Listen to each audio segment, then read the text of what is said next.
1 Samuel, chapitre 19.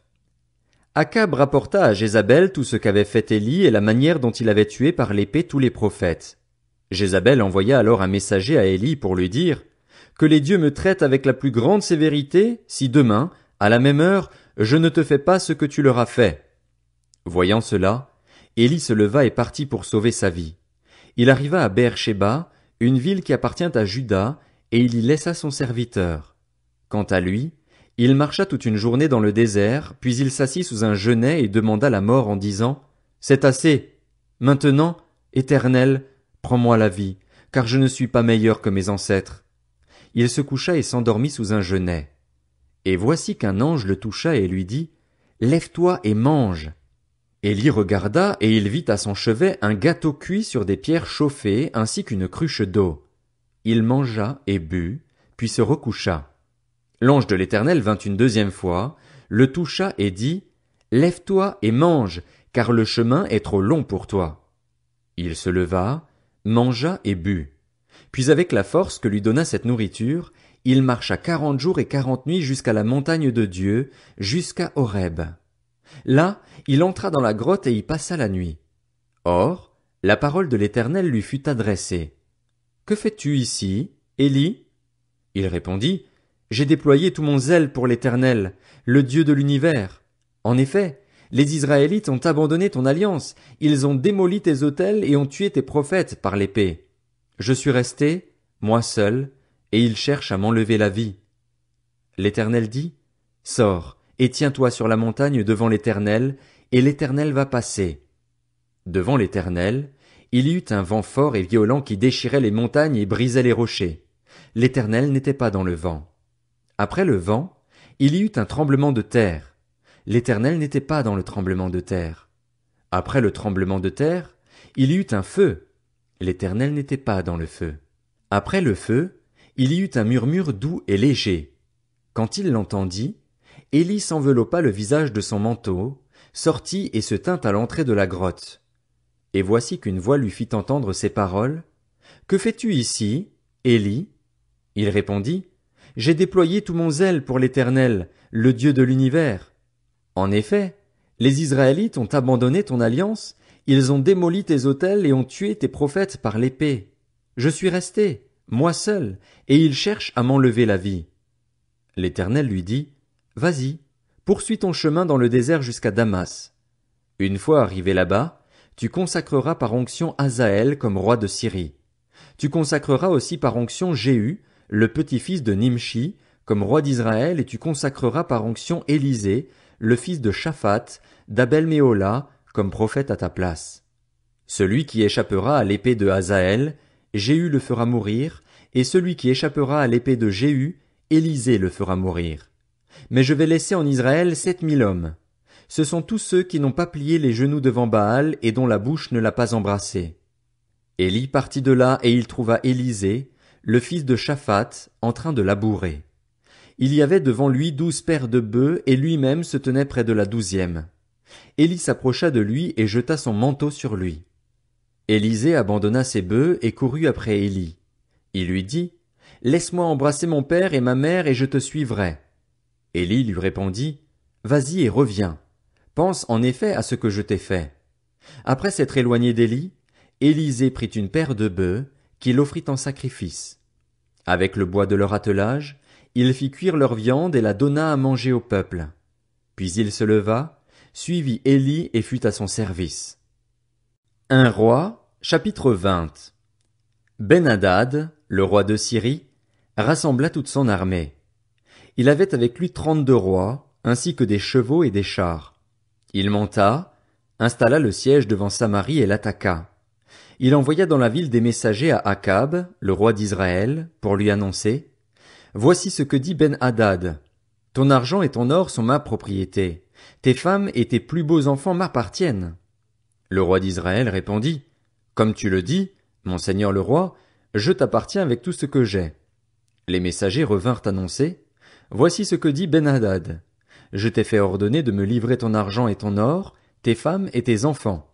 J'enverrai donc demain, à la même heure, mes serviteurs chez toi.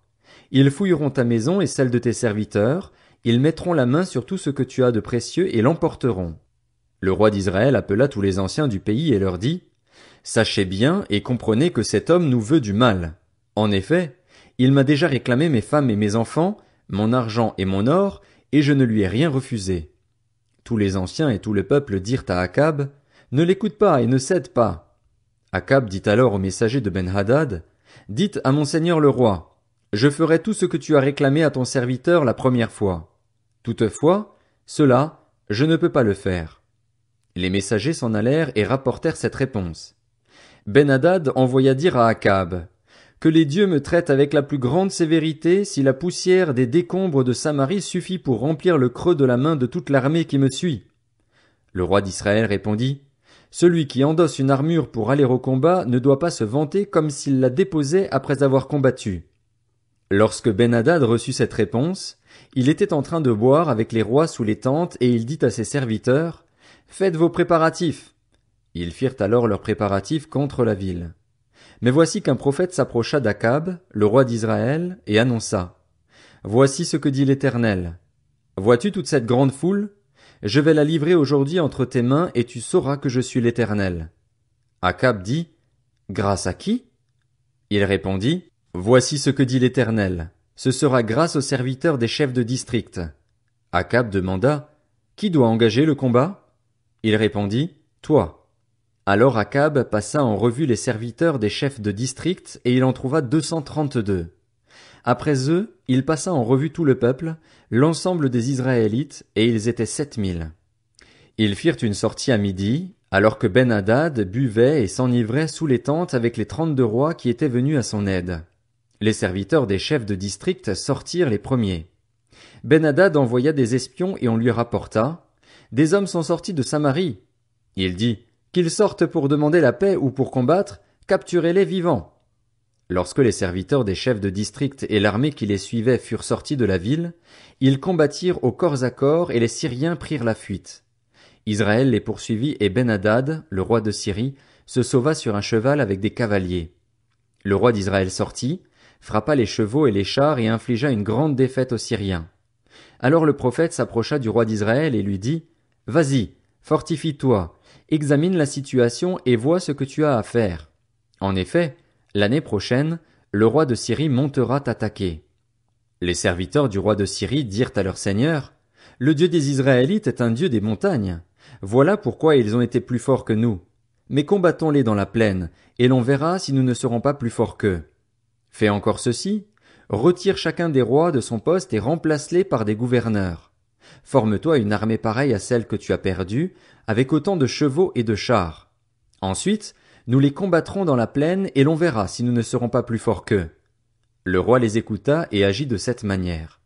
L'année suivante, Ben-Hadad passa les Syriens en revue et monta vers Aphek pour combattre Israël. Les Israélites furent aussi passés en revue. Ils reçurent des vivres et marchèrent à la rencontre des Syriens. Ils campèrent vis-à-vis d'eux, pareils à 2 petits troupeaux de chèvres, alors que les Syriens remplissaient le pays. L'homme de Dieu s'approcha et annonça au roi d'Israël, Voici ce que dit l'Éternel. Parce que les Syriens ont dit, L'Éternel est un Dieu des montagnes et non un Dieu des vallées, je vais livrer toute cette grande foule entre tes mains et vous saurez que je suis l'Éternel. Ils campèrent 7 jours en face les uns des autres. Le 7e jour, on engagea le combat et les Israélites tuèrent 100 000 fantassins syriens en un jour. Le reste se réfugia dans la ville d'Aphek et la muraille tomba sur ces 27 000 hommes qui restaient. Ben-Hadad s'était réfugié dans la ville d'Aphek, où il allait de chambre en chambre. Ses serviteurs lui dirent, Nous avons appris que les rois de la communauté d'Israël sont des rois pleins de bienveillance. Nous allons mettre des sacs autour de la taille et des cordes autour de notre tête, et nous sortirons vers le roi d'Israël. Peut-être qu'il te laissera la vie sauve. Ils se mirent des sacs autour de la taille et des cordes autour de la tête, et ils allèrent trouver le roi d'Israël. Ils dirent, Ton serviteur Ben-Hadad te demande de lui laisser la vie sauve. Akab répondit, Est-il encore en vie? Il est mon frère. Ces hommes y virent un bon présage et ils s'empressèrent de le prendre au mot et de dire, Ben-Hadad est ton frère. Il dit, Allez-y, amenez-le. Ben-Hadad vint vers lui et Akab le fit monter sur son char. Ben-Hadad lui dit, Je te rendrai les villes que mon père avait prises au tien et tu pourras faire du commerce à Damas, comme mon père l'avait fait à Samarie. Quant à moi, reprit Akab, je vais te laisser partir après avoir conclu une alliance avec toi. Il fit alliance avec lui et le laissa partir. L'un des membres de la communauté de prophètes dit à son compagnon, sur l'ordre de l'Éternel, Frappe-moi, je t'en prie. Mais cet homme refusa de le frapper. Alors il lui dit, Parce que tu n'as pas obéi à l'Éternel, quand tu m'auras quitté, le lion te tuera. Quand l'homme l'eut quitté, il rencontra un lion qui le tua. Le prophète trouva un autre homme et dit, Frappe-moi, je t'en prie. Cet homme le frappa et le blessa.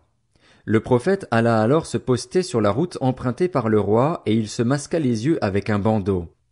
Lorsque le roi passa, il cria vers lui et dit, Ton serviteur était au milieu du combat. Voici qu'un homme s'est approché et m'a amené un autre homme en disant, Garde cet homme. S'il vient à disparaître, ta vie sera échangée contre la sienne ou bien tu devras payer 30 kilos d'argent. Or, pendant que ton serviteur était occupé çà et là, l'homme a disparu. Le roi d'Israël lui dit, C'est là ta sentence, tu l'as prononcée toi-même. Aussitôt le prophète retira le bandeau qui couvrait ses yeux, et le roi d'Israël reconnut qu'il était l'un des prophètes. Il dit alors au roi, Voici ce que dit l'Éternel. Parce que tu as laissé échapper l'homme que j'avais voué à la destruction, ta vie sera échangée contre la sienne, et ton peuple contre le sien. Le roi d'Israël repartit chez lui, triste et irrité, et il arriva ainsi en Samarie. Un roi, chapitre 21. Après ces événements, voici ce qui arriva. Un certain Naboth, de Jizréel, avait une vigne à Jizréel, à côté du palais d'Akab, roi de Samarie.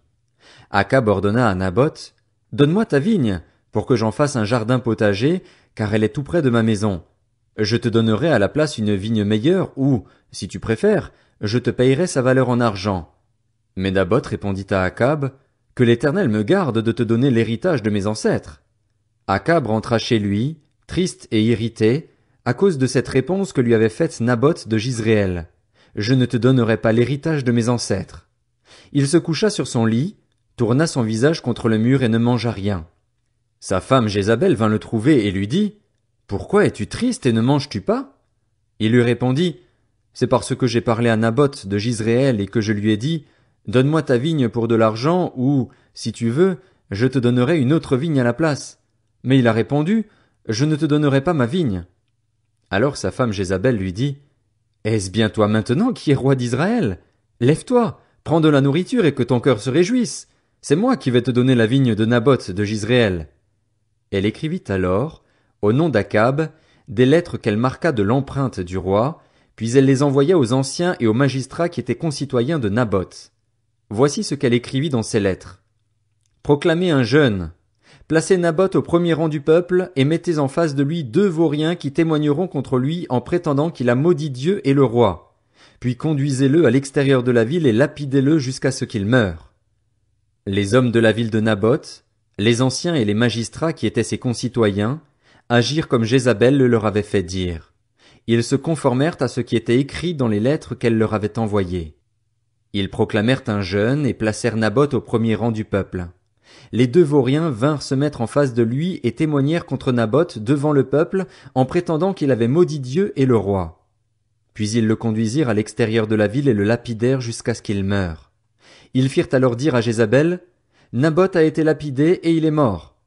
Lorsque Jézabel apprit la nouvelle, elle dit à Akab, Lève-toi, prends possession de la vigne de Naboth de Jizréel qui avait refusé de te la céder pour de l'argent. En effet, Naboth n'est plus en vie, il est mort. Dès qu'il apprit que Naboth de Jizréel était mort, Akab se leva pour descendre à sa vigne afin d'en prendre possession. Alors la parole de l'Éternel fut adressée à Élie le Tishbite. Lève-toi, descends à la rencontre d'Akab, le roi d'Israël, qui se trouve à Samarie. Le voilà dans la vigne de Naboth, où il est descendu pour en prendre possession. Tu lui annonceras, Voici ce que dit l'Éternel, n'es-tu pas un assassin et un voleur? Et tu ajouteras, Voici ce que dit l'Éternel, à l'endroit même où les chiens ont léché le sang de Naboth, ils lécheront aussi ton propre sang. Akab dit à Élie, Tu m'as donc retrouvé, mon ennemi? Il répondit, Je t'ai retrouvé parce que tu t'es toi-même vendu pour faire ce qui est mal aux yeux de l'Éternel. Je vais faire venir le malheur sur toi, je vais te balayer, je vais exterminer tout homme qui appartient à Akab, qu'il soit esclave ou libre en Israël. Je vais rendre ta famille pareille à celle de Jéroboam, fils de Nébat, et à celle de Baécha, fils d'Akija, parce que tu m'as irrité et que tu as fait pécher Israël. L'Éternel parle aussi à Jézabel. Il dit, les chiens mangeront Jézabel près du rempart de Jizréel. Le membre de la famille d'Akab qui mourra dans la ville sera mangé par les chiens, et celui qui mourra dans les champs sera mangé par les oiseaux. Il n'y a eu personne qui se soit lui-même vendu comme Akab pour faire ce qui est mal aux yeux de l'Éternel, et sa femme Jézabel l'y poussait.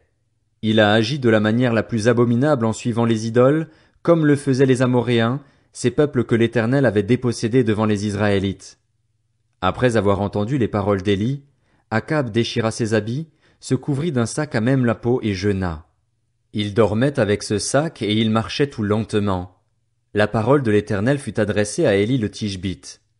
As-tu vu qu'Akab s'est humilié devant moi? Eh bien, parce qu'il s'est humilié devant moi, je ne ferai pas venir le malheur durant sa vie. Ce sera pendant la vie de son fils que je ferai venir le malheur sur sa famille.